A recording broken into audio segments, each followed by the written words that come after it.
What's going on, everybody? It's John. So this video, I decided to make an audio instead of video. Two things. It doesn't matter if it's a video or audio.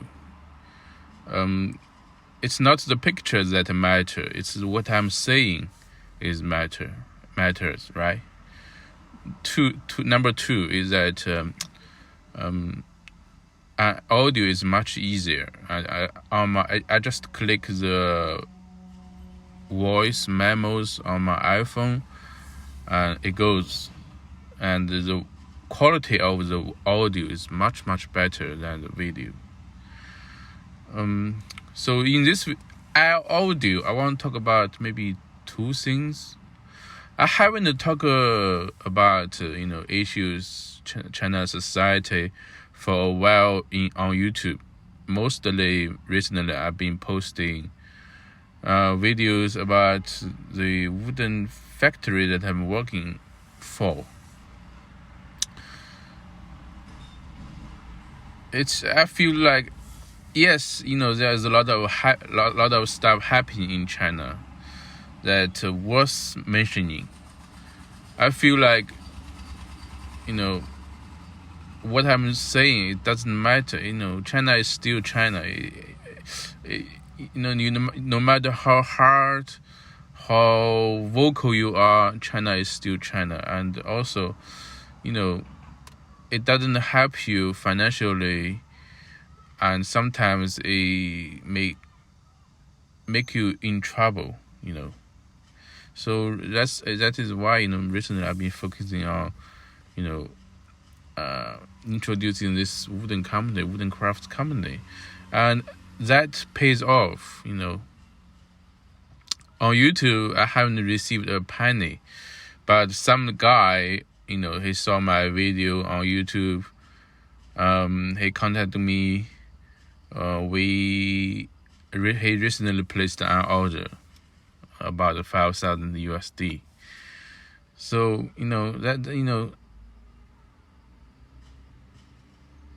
that makes me very happy, because somebody saw my videos on YouTube, and finally after years and years of trying, I made some money on YouTube. And that guy is definitely not the old boy in Shanghai. He been saying like he been doing ship dropping or drop shipping. I would rather say shit dropping. He said he been doing drop shipping, and he made quite a decent money of it. I wonder where did he learn that from. I'm just saying. Yes, I want to talk about, there are so many things happening in China that I can talk about. Recently, I want mainly talk about the Didi thing, and the recent government's order of shutting down training schools. I'm not surprised. All these things happening in China all these years, especially the recent 5 years. A lot of stuff you see, a lot of foreigners, they don't understand, and a lot of Chinese, they're confused too. But I see the pattern. I visionate years ago. If everything can be explained in one sentence, that would be China is becoming more and more like a communism country. So this will explain a lot. So let's talk about first Didi. This happened like at least 2 weeks ago.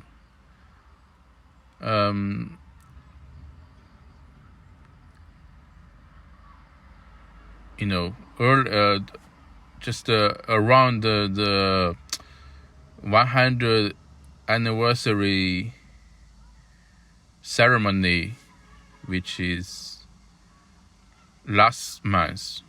Okay, right after that, Didi got into trouble. Didi was listed on New York.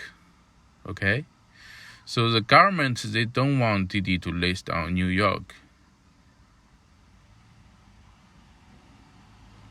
If you want to explain why the government is so harsh on Didi, I want to say that you go and see the share.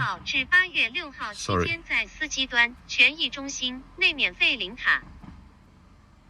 If you want to, if you Google the share structure of Didi, you will find that the Didi is not a Chinese company. The same goes to Alibaba. Alibaba is not a Chinese company, despite how Jack Ma, how influential he has on this company or this group. Didi or Alibaba is actually a foreign company. The biggest shareholder of Didi or Alibaba is SoftBank, which is a Japanese investment bank, and his Jack Ma only owns like less than 10% of the shareholders, the shares. Okay, so it to me is like, but Didi has millions of drivers. To me, it looks like millions drivers, which are 100% Chinese, are making money for foreigners, right? Yes, it is. Most of the investors of Didi are foreigners, 80%, 90%, especially after Didi was listed in America. So that is not what the China want to see. That's not what the communists, the CCP want to see, right? So that explains much better. Even though like Didi is gone, you have other platforms called Shenzhou, Shouqi, T3, or other platforms that can easily replace Didi. So, this doesn't affect much on the, on the well-being of the general Chinese. The Didi drivers, they can easily go to other platforms. And also, Didi, for example, if this drive is about 30 yuan, from the consumer end, the consumer pays like 30, but most of the time the driver only got 20, so the 10% go to foreigners. So that is why China is cracking down on Didi. China is investigating Didi. The share of Didi drops like 90%.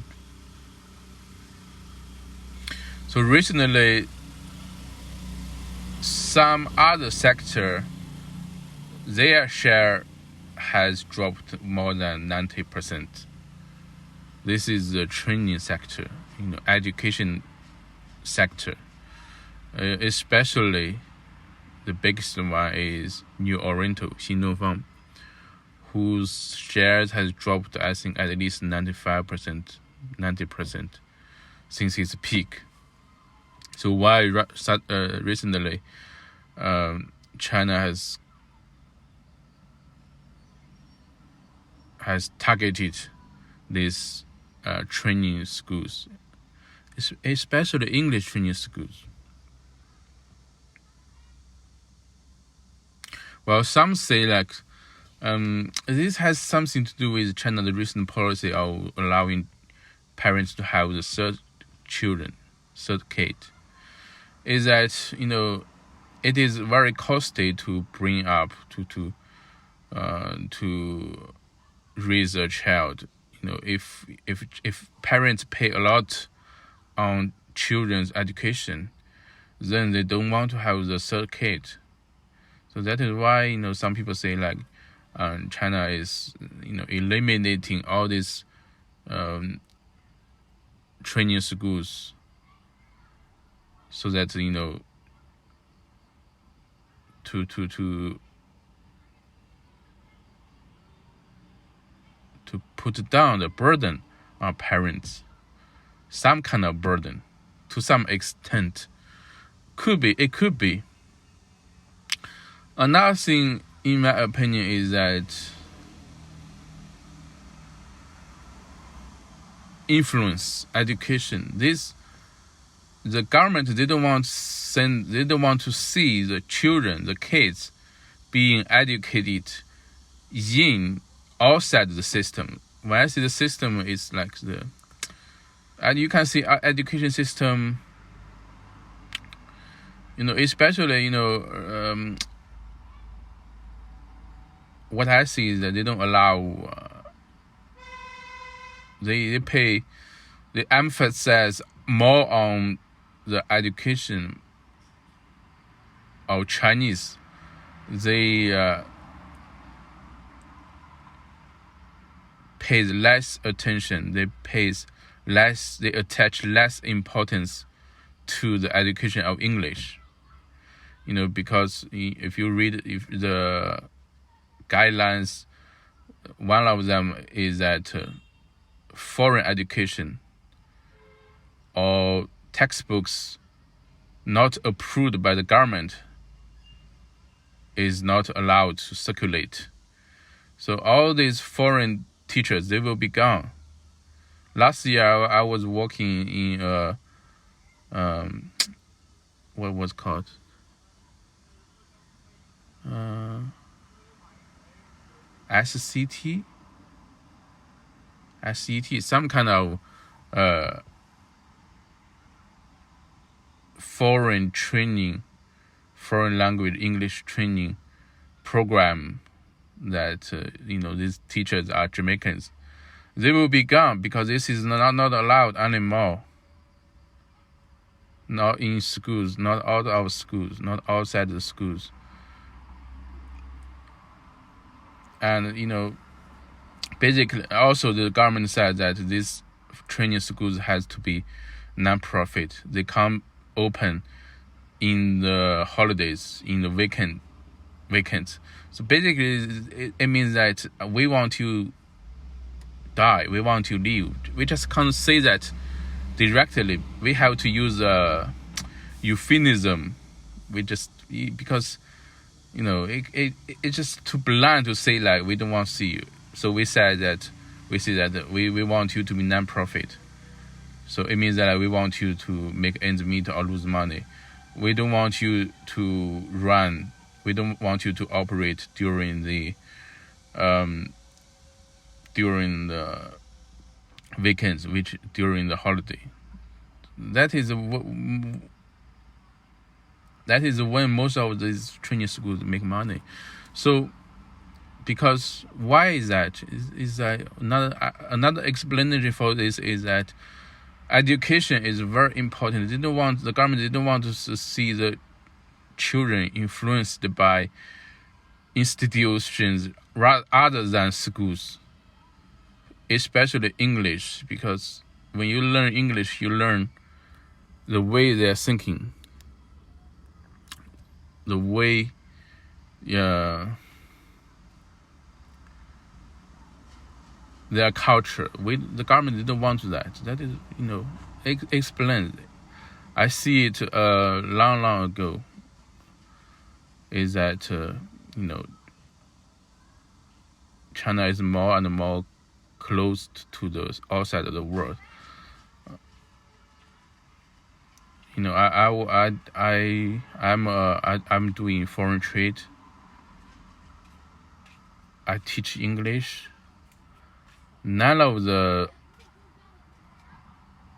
workers, none of the colleagues I've been with or I'm with now knows YouTube, Google, or Twitter or Instagram before I mention it.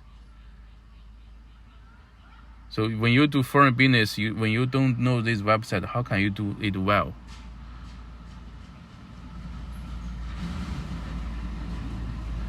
But knowing English and knowing all these websites give me an edge over them. I have a client, I have a guest, I have a paying guest, from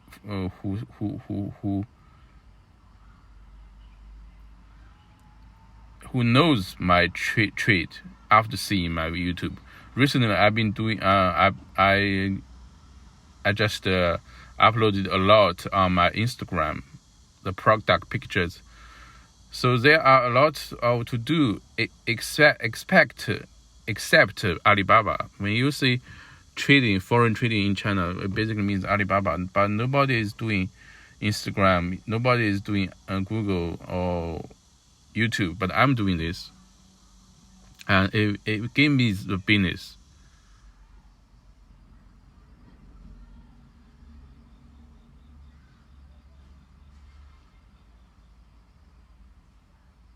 Right?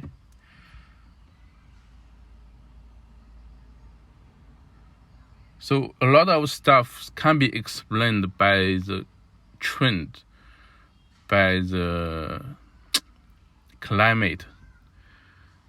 Why China is so harsh on Didi, why they don't allow why they don't allow training schools anymore.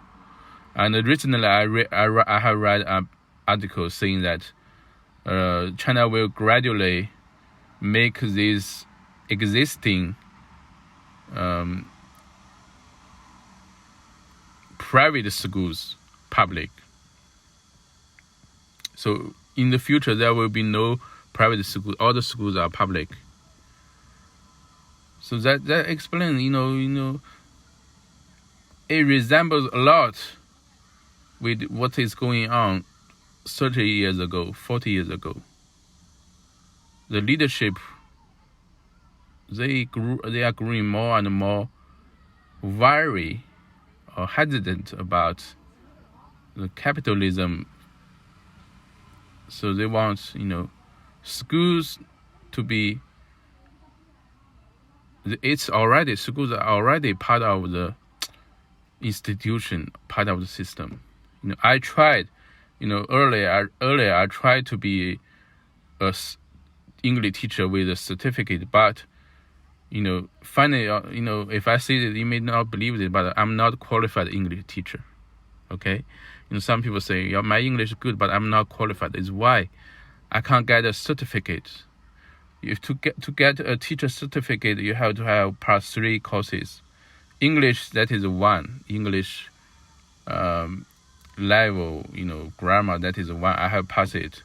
The method of teaching, I have passed that too. But there is a course that I have tried 2 times.